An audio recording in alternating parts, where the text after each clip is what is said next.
नमस्कार दोस्तों, बहुत-बहुत स्वागत है आप सभी का मेरे YouTube चैनल पर। मैं सिद्धांत सहगल, वैदिक एंड केपी एस्ट्रोलॉजर। आज का विषय राजनीति से जुड़ा है, लेकिन इसकी जड़ें कानून में है और आखिर में मैं ज्योतिष विचार या ज्योतिष शास्त्र क्या कहता है, इस पे भी आपको जवाब दूंगा। क्या है नेशनल हेराल्ड केस? क्यों राहुल गांधी, सोनिया गांधी और प्रियंका गांधी को कोर्ट में पेश होना पड़ा? और सबसे अहम, क्या ये मामला केवल राजनीति है या इसके पीछे कोई कानूनी ठोस आधार है? सबसे पहले जानते हैं नेशनल हेराल्ड क्या है, कानून क्या कहता है। सवाल ये नहीं कि कौन नेता है, सवाल ये है कि कानून क्या कहता है। क्या है नेशनल हेराल्ड केस?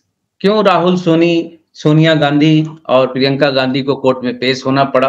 राजनीति है इसके पीछे या कोई कानूनी ठोस आधार? तथ्यों के साथ इस चीज को समझने की कोशिश करते हैं शॉर्ट में, क्योंकि मैं इस पे कानूनी मामले पे ज्यादा लंबा नहीं बोल सकता, मैं बोलना भी नहीं चाहता। सबसे पहले इसी को जानते हैं। साल 1938 में पंडित जवाहरलाल नेहरू ने एक अंग्रेजी अखबार शुरू किया, नेशनल हेराल्ड। इसे चलाने वाली कंपनी थी एसोसिएटेड जर्नल लिमिटेड, एजीएल। ये अखबार आजादी की लड़ाई का चेहरा माना जाता था, लेकिन समय के साथ इसका प्रकाशन बंद हो गया। पर कहानी यहीं खत्म नहीं हुई। एजीएल के पास आज भी पूरे देश में हजारों करोड़ की संपत्तियां हैं। दिल्ली, मुंबई, लखनऊ, भोपाल जैसे शहरों में यही संपत्तियां इस विवाद की जड़ बनी। सेक्शन 2, यंग इंडियन कंपनी और विवाद की शुरुआत। 2010 में कांग्रेस पार्टी ने एक नई कंपनी बनाई, यंग इंडियन प्राइवेट लिमिटेड, जिसमें 76% हिस्सेदारी राहुल गांधी और सोनिया गांधी की थी। इस कंपनी ने मात्र 50 लाख रुपए में एजीएल का अधिग्रहण कर लिया और इस अधिग्रहण के साथ ही एजीएल की करीब 2000 करोड़ की संपत्तियां यंग इंडियन के हाथ में आ गई और यहां से विवाद शुरू हुआ। 2012 में भाजपा नेता सुब्रमण्यम स्वामी ने अदालत में याचिका दायर की। उनका आरोप था इस पूरे ट्रांजैक्शन के जरिए गांधी परिवार ने धोखाधड़ी की है और ये मनी लॉन्ड्रिंग का मामला है। सेक्शन 3, कानूनी पहलू, ईडी की जांच और चार्जशीट। यहाँ सेक्शन से मतलब मैं अगले टॉपिक पे जा रहा हूँ। प्रवर्तन निर्देशालय यानी ईडी ने इस मामले की जांच की शुरुआत की।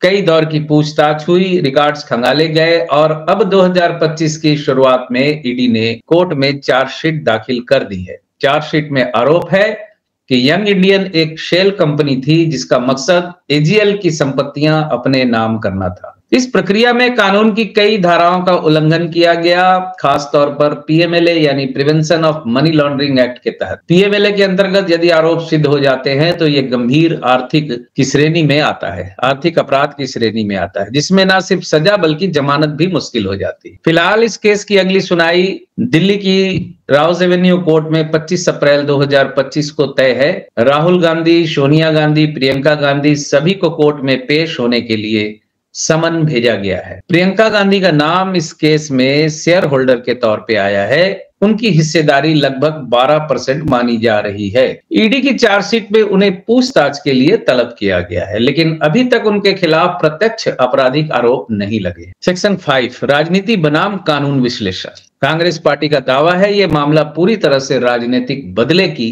भावना से प्रेरित है। वहीं भाजपा और जांच एजेंसियों का कहना है हम कानून के दायरे में काम कर रहे हैं, कानून सबके लिए समान है। सवाल ये नहीं कि कौन सा नेता है, सवाल ये है क्या नियमों का पालन हुआ या नहीं। जांच जारी है, सुनवाई भी जारी है, अब कोर्ट फैसला करेगा। लेकिन एक बात तय है, ये मामला आने वाले चुनावी माहौल में एक बड़ा राजनीतिक मोड़ बन सकता है। अब यहाँ आखिर में मैं आपको ज्योतिषीय विचार, जो आकलन मैं कई बार कर चुका हूं इस तरीके के, वो मैं रखना चाहता हूं आपके सामने। टारगेट राहुल गांधी।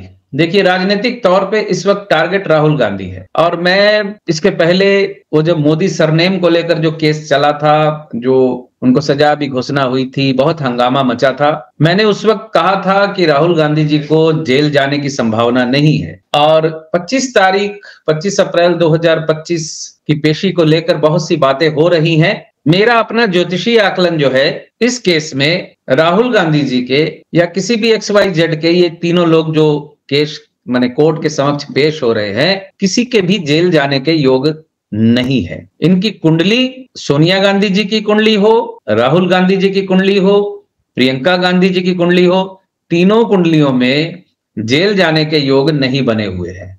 आकलन मैं यहाँ इन कुंडलियों का इसलिए नहीं कर रहा कि मैं इन कुंडलियों का आकलन पहले कई बार कर चुका हूं। प्रियंका गांधी जी पे अभी कुछ दिन पहले मैंने एक आकलन डाला था अपना, और कई कई बार कर चुका हूं। राहुल गांधी जी की कुंडली का आकलन भी कर चुका हूं। राहुल गांधी जी की मुख्य इस वक्त जो अंतर्दशा चल रही है शनि की, वो लगभग 2027 तक है, और ये 2027 तक, जब तक ये शनि की अंतर्दशा है तब तक इनका समय बलवान है। और मैं आपको बता दूं, अगले 2 सालों के अंदर, 2.5 सालों के अंदर कांग्रेस को वो कुछ हद तक या बड़ी हद तक रिवाइव कर देंगे। कांग्रेस अपनी मजबूती की ओर लौट रही है। और आपने ध्यान दिया होगा, जो नियमित दर्शक हैं, जो मित्र मेरे, कांग्रेस रिवाइव करने वाली है, ये मैंने आज से 4-5 महीने पहले बोल दिया था शायद। और जहां तक है, सबसे पहले मैंने ही बोला था। इसके पहले कांग्रेस रिवाइव कर सकती है, ये सोचना भी पाप समझ रहे हैं लोग। मतलब ज्योतिषियों को भी कॉन्फिडेंट नहीं है कि वो कह दें कुंडली देखकर। मैं इसलिए कह रहा हूं कि 2024 के चुनाव के बाद राहुल गांधी जी का कद बढ़ेगा, ये फलादेश भी मैंने किया था, और कद बढ़ा उनका। लोकसभा में विपक्ष का नेता प्रधानमंत्री के समकक्ष कद होता है।